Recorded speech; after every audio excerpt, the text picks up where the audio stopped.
Well, hey everybody! Welcome to Seasons Readings. My name is Jay Burnam. A lot of you joined me earlier in the year when we used to go live over on social media for a beautiful day in the Jayborhood. We received that cease and desist letter. We can no longer use that title for our property. Mr. Rogers' estate was incredibly upset with us.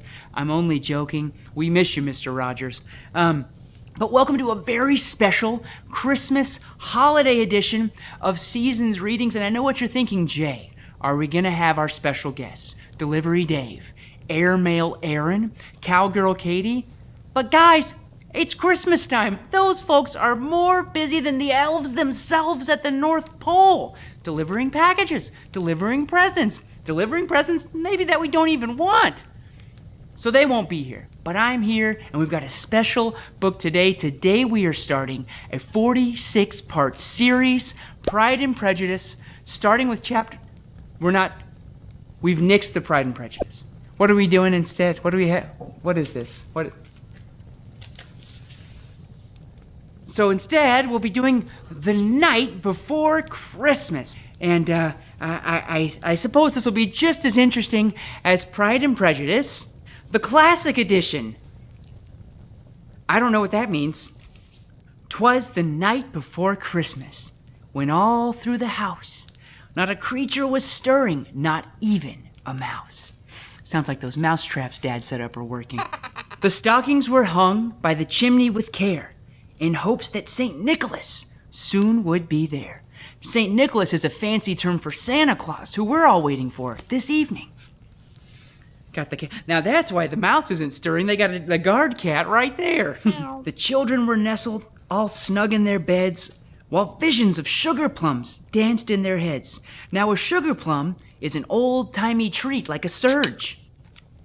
And Mama in her kerchief, and I in my cap. Let's see here. A kerchief is just a cap. They could have said Mama in her cap and I in my cap, but I appreciate the differentiation.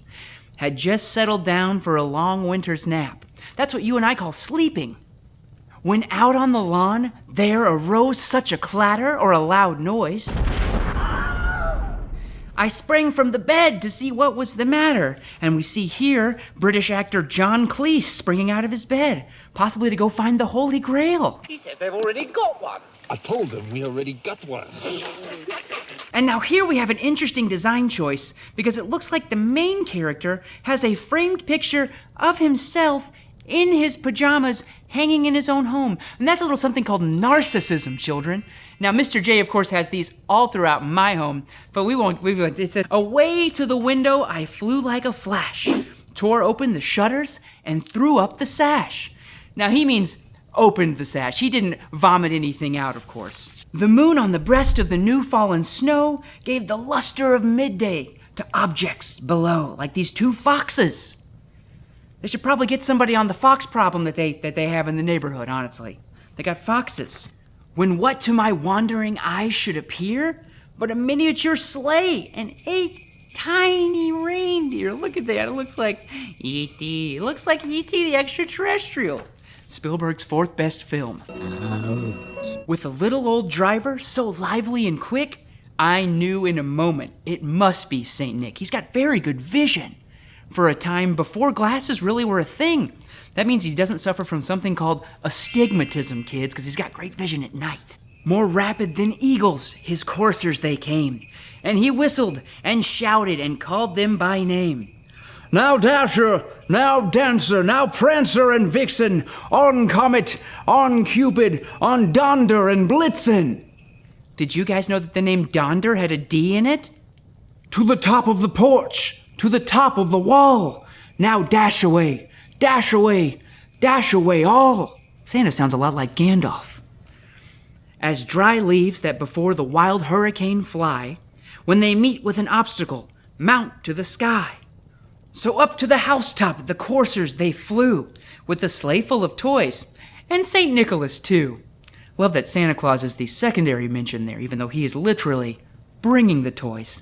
And then in a twinkling, I heard on the roof the prancing and pawing of each little hoof.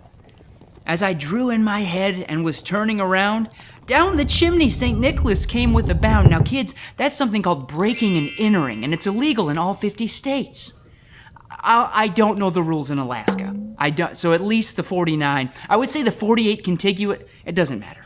He was dressed all in fur. Oh, bougie. He was dressed all in fur, from his head to his foot, and his clothes were all tarnished with ashes and soot. A bundle of toys he had flung on his back, and he looked like a peddler just opening his pack. His eyes, how they twinkled, his dimples, how merry. His cheeks were like roses, his nose like a cherry. Santa Claus sounds delicious. His droll little mouth was drawn up like a bow, and the beard on his chin was as white as the snow. The stump of a pipe he held tight in his teeth, and the smoke, it encircled his head like a wreath. That's a little rude, Santa Claus, to just light up in a stranger's home. I wonder if there are homes across the world that just smell like pipe smoke in the morning. It doesn't. That's a little thing called digression, children, and it happens when your brain has, the things that Mr. J's brain has. He had a broad face and a little round belly, I can relate, that shook when he laughed like a bowl full of jelly. He was chubby and plump. Okay. It's okay. We want to promote body positivity, everybody. A right jolly old elf, and I laughed when I saw him. See, that seems rude, too. Why are you going to laugh? You're going to get, one, now he's going to know you're awake, and two, don't laugh at the man. He's delivering you presents. Goodness gracious. And I laughed when I saw him, in spite of myself. Yeah, in spite of yourself, indeed. A wink of his eye and a twist of his head soon gave me know I had nothing to dread. He spoke not a word, but went straight to his work, and filled all the stockings, then turned with a jerk. You're a jerk. And laying his finger aside of his nose, and giving a nod, up the chimney he rose.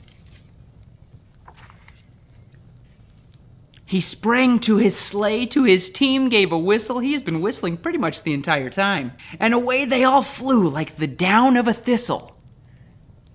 That phrase aged well. The down of a thistle, okay. But I heard him exclaim, ere he drove out of sight, Merry Christmas to all, and to all a good night. Wow. What a story, the night before Christmas. That's today. That's this evening, Christmas Eve. So maybe we can expect a visitor. Maybe we can expect Santa this evening to wake up to be with those that we love and care about tomorrow. And speaking of those that we love and care about, I want to leave you with the song that we'd sing together this year. A reminder that no matter how tough this year may have been for you, that you are important. So sing along if you remember this. You are loved. You are cherished, you're important, you're not alone, and I'm so glad you came to join us to do some reading in my home. Don't forget, when things get scary, there's something bigger, and it is good, and I sure hope you'll join us next year as we go visit the neighborhood. Goodbye, goodbye, goodbye, goodbye, goodbye, goodbye, goodbye, goodbye, goodbye. Merry Christmas.